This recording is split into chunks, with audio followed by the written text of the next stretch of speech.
Hi students, ജെപിഎൽ sweet ഇംഗ്ലീഷിലേക്ക് എല്ലാവർക്കും സ്വാഗതം. നമ്മൾ പ്രസൻറ്റ് ടെൻസിലെ തന്നെ സിമ്പിൾ പ്രസൻറ്റ് ടെൻസ് മാത്രമാണ് കഴിഞ്ഞിട്ടുള്ളത്. ഒരുപാട് ഹെൽത്ത് ഇഷ്യൂസ് ഉള്ളത് കൊണ്ടാണ് അടുത്ത ടെൻസ് അല്ലെങ്കിൽ അടുത്ത ക്ലാസ് വൈകിയത്. ഏതൊക്കെ സന്ദർഭങ്ങളിലാണ് സിമ്പിൾ പ്രസൻറ്റ് ടെൻസ് ഉപയോഗിച്ചിരുന്നത്? നമ്മൾ പഠിച്ചത് സ്ഥിരമായ കാര്യങ്ങൾ പറയാൻ, സത്യങ്ങൾ പറയാൻ, അല്ലെ? ആവർത്തിച്ചാവർത്തിച്ച് നമ്മൾ ചെയ്യുന്ന പ്രവൃത്തികളെ സൂചിപ്പിക്കാൻ. ഇതാണ് സിമ്പിൾ പ്രസന്റ് ടെൻസിന്റെ ഏറ്റവും പ്രധാനപ്പെട്ട സന്ദർഭങ്ങൾ അല്ലെങ്കിൽ സിറ്റുവേഷൻസ്.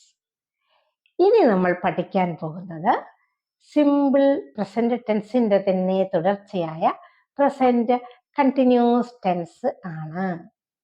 ഓടുക, എഴുതുക, പാടുക, വായിക്കുക എന്നീ വാക്കുകൾക്ക് വ്യത്യസ്ത സന്ദർഭങ്ങളിൽ വരുന്ന മാറ്റങ്ങൾ എന്താണെന്ന് നോക്കാം. സ്ഥിരമായ പ്രവർത്തികളെ സൂചിപ്പിക്കുന്ന വാക്യങ്ങൾ ഉപയോഗിക്കുമ്പോൾ ഈ വെർബുകൾക്ക് വരുന്ന മാറ്റങ്ങൾ എന്താണെന്ന് നമ്മൾ പഠിച്ചു കഴിഞ്ഞു. എന്തായിരുന്നു? ഓടാറുണ്ട്, എഴുതാറുണ്ട്, പാടാറുണ്ട്, വായിക്കാറുണ്ട് എന്നിങ്ങനെയാണ്, അല്ലെ? അപ്പോ ഓടാറുണ്ട് എന്നുള്ളതെന്ന് പറയും റൺ, റൺസ്, അല്ലെ? ഇനി എഴുതാറുണ്ട് എന്നുള്ളതിനോ റൈറ്റ്, റൈറ്റ്സ്. ഇനി പാടാറുണ്ട് എന്നുള്ളതിനോ സിങ്, സിങ്സ്. വായിക്കാറുണ്ട് എന്നുള്ളതിന് റീഡ് അല്ലെങ്കിൽ റീഡ്സ്. ഇങ്ങനെയാണ്. താൽക്കാലികമായ പ്രവർത്തികളെ സൂചിപ്പിക്കുന്ന വാക്യങ്ങളിൽ ഈ വെർബുകൾക്ക് വരുന്ന മാറ്റങ്ങൾ എന്താണെന്ന് നോക്കൂ. ഓടുകയാണ്, എഴുതുകയാണ്, പാടുകയാണ്, വായിക്കുകയാണ്. ഓടുകയാണ് എന്ന് പറയപ്പോഴാണ്? ഓടുന്ന സമയത്ത് മാത്രമേ ഉള്ളൂ. എഴുതുകയാണ് എന്ന് എപ്പോഴാണ് പറയുക? എഴുതുന്ന സമയത്താണ്. പറയുന്ന സമയത്ത് തുടരുന്നതാണ്. ഇനി പാടുകയാണ്, ഒരാൾ പാട്ട് പാടുമ്പോൾ മാത്രമേ പാടുകയാണ് എന്ന് പറയുകയുള്ളൂ. ഇനിയോ വായിക്കുകയാണ്, ഒരാൾ വായിക്കുമ്പോൾ മാത്രമേ വായിക്കുകയാണ് എന്ന് പറയുകയുള്ളൂ. ഒന്നാമത്തെയും രണ്ടാമത്തെയും കൂട്ടങ്ങൾക്ക് തമ്മിൽ എന്താണ് വ്യത്യാസം എന്ന് നോക്കൂ. ഒന്നാമത്തത് സ്ഥിരമായി ഉള്ള ഒരു കാര്യം, ദിവസവും ചെയ്യുന്ന കാര്യം. രണ്ടാമത്തെ കൂട്ടത്തിൽ പറഞ്ഞത് എന്താണ്? ഇപ്പോൾ ചെയ്യുന്ന കാര്യം, ഇപ്പോൾ തുടരുന്ന കാര്യം. അത് ഒരാൾ ചെയ്യുന്ന പ്രവർത്തികളെ കുറിച്ച് ഇങ്ങനെ പറയുന്ന ടെൻസാണ് present continuous tense. Simple present സ്ഥിരം ഫാക്റ്റുകളെയും പ്രവൃത്തികളെയുമാണ് സൂചിപ്പിച്ചതെങ്കിൽ നമ്മൾ ഇനി പഠിക്കാൻ പോകുന്നത് താൽക്കാലികമായ പ്രവൃത്തികളെ കുറിച്ചാണ്. ഈ പ്രസന്റ് കണ്ടിന്യൂസ് ടെൻസ് എന്ന് പറയുമ്പോൾ തന്നെ അതിൽ ഉണ്ട് അതിന്റെ അർത്ഥം. പ്രസന്റ് എന്ന് പറഞ്ഞാൽ എന്താണ്? ഇപ്പോൾ, അറ്റ് പ്രസന്റ്, നമ്മൾ പറയുന്ന സമയത്ത് നടക്കുന്ന പ്രവൃത്തി. ഇനിയോ കണ്ടിന്യൂസ് എന്ന് പറഞ്ഞാൽ എന്താണ്? തുടരുന്നതാണ്. പറയുന്ന സമയത്ത് തുടരുന്ന പ്രവൃത്തി, അതാണ് പ്രസന്റ് കണ്ടിന്യൂസ് ടെൻസ് എന്ന് പറയുന്നത്. ഓടുകയാണ്, എഴുതുകയാണ്, പാടുകയാണ് എന്നീ വാക്യങ്ങളോടുകൂടി സബ്ജക്റ്റ് ചേർത്ത് ഇംഗ്ലീഷിലേക്ക് ട്രാൻസ്ലേറ്റ് ചെയ്യുമ്പോൾ എങ്ങനെയാണ് വാക്യങ്ങൾ വരുന്നതെന്ന് നോക്കൂ. It is running. അത് ഓടുകയാണ്. ഏതെങ്കിലും ഒരു ജീവിയെ കുറിച്ചാണ് ഇവിടെ അത് അല്ലെങ്കിൽ ഇത് എന്ന് പറയുന്നത്. അപ്പോൾ ഇറ്റ് ഈസ് റണ്ണിങ് എന്നാണ് പറയുക. ഇനി അടുത്തെന്താണ്? അവൻ എഴുതുകയാണ്. അത് ആരായിക്കൊള്ളട്ടെ, തൽക്കാലം നമുക്ക് സബ്ജക്റ്റ് ഹി ചേർക്കാം. ഹി ഈസ് റൈറ്റിംഗ് എന്നാണ് പറയുക. He is writing. ഇനി അടുത്തത് നോക്കൂ, പാടുകയാണ് എന്നാണ് പറയേണ്ടത്. അവിടെ നമ്മൾ സബ്ജക്റ്റ് പ്ലൂരലായ ദേ കൊടുക്കുന്നു. ദേ ആർ സിംഗിങ്. വാക്യം വായിക്കുകയാണ്. അവിടെ ഐ സബ്ജക്റ്റ് കൊടുക്കുന്നു. അപ്പോൾ ആ വാക്യം എന്തായി മാറും? I am reading. I am reading. അപ്പോൾ അത് ഓടുകയാണ്. എങ്ങനെ പറയും? It is running. അവൻ എഴുതുകയാണ്. He is writing. അവർ പാടുകയാണ്. They are singing. ഞാൻ വായിക്കുകയാണ്. I am reading. ഇങ്ങനെയാണ് വാക്യങ്ങളായി മാറുക. ഈ വാക്യങ്ങളിലെല്ലാം ഓക്സിലറികൾ കാണാം. ഇവിടത്തെ ഓക്സിലറികൾ ഈസ്, ആർ, ആം എന്നിവയാണ്. ഇവയുടെ അർത്ഥം എന്താണെന്നോ? ആണ് എന്നാണ്. ഈസ്, ആർ, ആം എന്നിവയുടെ അർത്ഥം ഒന്ന് തന്നെയാണെങ്കിലും ഇവയോട് ചേർക്കപ്പെടുന്ന സബ്ജക്റ്റുകൾ വ്യത്യസ്തങ്ങളാണ്. നോക്കൂ, ഇറ്റിന്റെ കൂടെയും ഹീയുടെ കൂടെയും ഇസ് ആണ് ചേർന്നത്. ദേയുടെ കൂടെ ചേർന്നത് ആർ ആണ്. ഐയുടെ കൂടെ ചേർന്നത് ആം. ഇനി പ്രസന്റ് കണ്ടിന്യൂസ് ടെൻസ് ഏതേത് സന്ദർഭങ്ങളിലാണ് ഉപയോഗിക്കുക എന്ന് നോക്കാം. പ്രധാനമായും നമുക്ക് ആവശ്യം അല്ലെങ്കിൽ സംസാരിക്കാൻ ആവശ്യമുള്ളത് ആണ് ആദ്യം പഠിക്കാൻ പോകുന്നത്. ഏറ്റവും പ്രധാനപ്പെട്ട സന്ദർഭം എന്ന് പറയുന്നത് പറയുമ്പോൾ തുടരുന്നത് അല്ലെങ്കിൽ ഒരു പ്രവൃത്തി നടക്കുമ്പോൾ പറയുന്ന വാക്യമാണ് പ്രസന്റ് കണ്ടിന്യൂസ്. ഒരു കാര്യം നടക്കുകയാണ്, തുടരുകയാണ്, ഒരാൾ ഒരു പ്രവൃത്തി ചെയ്യുകയാണ് എന്ന് പറയാനാണ് പ്രധാനമായും പ്രസന്റ് കണ്ടിന്യൂസ് ടെൻസ് ഉപയോഗിക്കുന്നത്. നമ്മൾ പറഞ്ഞു ഇവിടെ ഉപയോഗിക്കുന്ന ഓക്സിലറികൾ ഈസ്, ആർ, ആം എന്നിവയാണെന്ന്.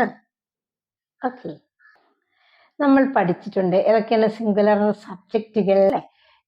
സിംഗിൾ ആയ, ഒന്ന് മാത്രമായ, ഒന്നിനെ കുറിക്കുന്ന ഏത് സബ്ജക്റ്റും സിംഗുലർ സബ്ജക്റ്റുകളാണ്. He, he, she, it, Reena, cat, laptop, child, my sister. നോക്കൂ, ഇതെല്ലാം സിംഗുലർ സബ്ജക്റ്റുകളാണ്. ഇവയോടൊക്കെ ഏതേ ചേരുള്ളൂ? ഇസ് മാത്രമേ ചേരുകയുള്ളൂ. സിംഗുലർ സബ്ജക്റ്റിന്റെ ഒക്കെ കൂടെ എന്താണ് ചേരുക? ഈസ് എന്ന ഓക്സിലറി വെർബാണ് ചേരുക. ഇനി പ്ലൂറൽ സബ്ജക്റ്റുകൾ നമ്മൾ പഠിച്ചിട്ടുണ്ട്. ഐ, യു, ദേ, വി നമ്മൾ പഠിച്ചിട്ടുണ്ട്. ഐ എന്ന സബ്ജക്റ്റിന് ഇംഗ്ലീഷിൽ ഒരു സ്പെഷ്യൽ സ്ഥാനമുണ്ട് എന്ന്. അപ്പോൾ ഈ ഐയുടെ കൂടെ ആം എന്ന് പറഞ്ഞ ഓക്സിലറി മാത്രമേ പ്രസന്റ് കണ്ടിന്യൂസിൽ ചേരുകയുള്ളൂ. ഇനി മറ്റു പ്ലൂരലുകളുടെ കൂടെ ചേരുന്ന ഓക്സിലറി ആർ ആണ്. ഏതായത് മറ്റു പ്ലൂരലുകൾ? You, they, we, Reena and Ronnie, cats, children, laptops, my sisters അല്ലെങ്കിൽ മൈ ഫ്രണ്ട്സ്. എന്തായാലും ഏത് തന്നെയായാലും ഒന്നിലധികം ആളുകൾ ഉണ്ടായിരിക്കും. ഇവയോടുകൂടി ഏത് ഓക്സിലറി മാത്രമേ ചേരുകയുള്ളൂ? ആർ എന്ന ഓക്സിലറി മാത്രമേ ചേരുകയുള്ളൂ. സിംഗുലർ സബ്ജക്റ്റുകൾ ഏതാണ്, പ്ലൂറൽ സബ്ജക്റ്റുകൾ ഏതാണ് എന്ന് അറിഞ്ഞാൽ തന്നെ നമുക്ക് പ്രസന്റ് കണ്ടിന്യൂസ് ടെൻസ് ഉണ്ടാക്കാൻ എളുപ്പമാണ്. ഓക്കെ, ഈ 4 സെന്റൻസുകളിൽ അവശേഷിക്കുന്ന ഭാഗം ഏതാണ്? റണ്ണിങ്, റൈറ്റിംഗ്, സിംഗിങ്, റീഡിങ് ഇവയാണ്. ഈ റണ്ണിങ് എന്ന് പറയുന്നത് എങ്ങനെയാണ് രൂപം കൊള്ളുന്നത് എന്ന് നോക്കൂ. റൺ എന്ന വെർബിന്റെ കൂടെ ing ചേരുമ്പോൾ റണ്ണിങ് എന്ന V4 ഫോം ഉണ്ടാകുന്നു അല്ലെങ്കിൽ കണ്ടിന്യൂസ് ഫോം ഉണ്ടാകുന്നു. ഇനി റൈറ്റ് പ്ലസ് ing അതാണ് റൈറ്റിംഗ്.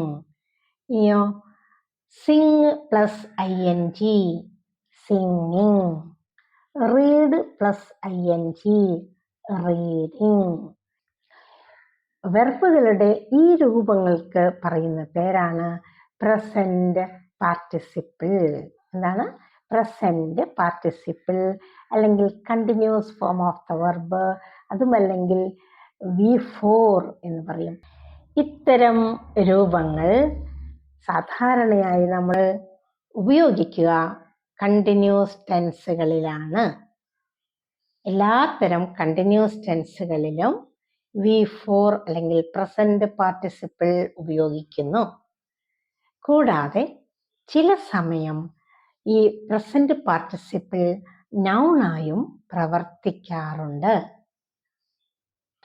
ഈ കാണുന്ന 4 വാക്യങ്ങളിൽ നിന്ന് നമുക്ക് പ്രസന്റ് കണ്ടിന്യൂസ് ടെൻസിന്റെ സ്ട്രക്ചർ മനസ്സിലാക്കാൻ കഴിയില്ലേ? നോക്കൂ, it, he, they, I subject അല്ലെ?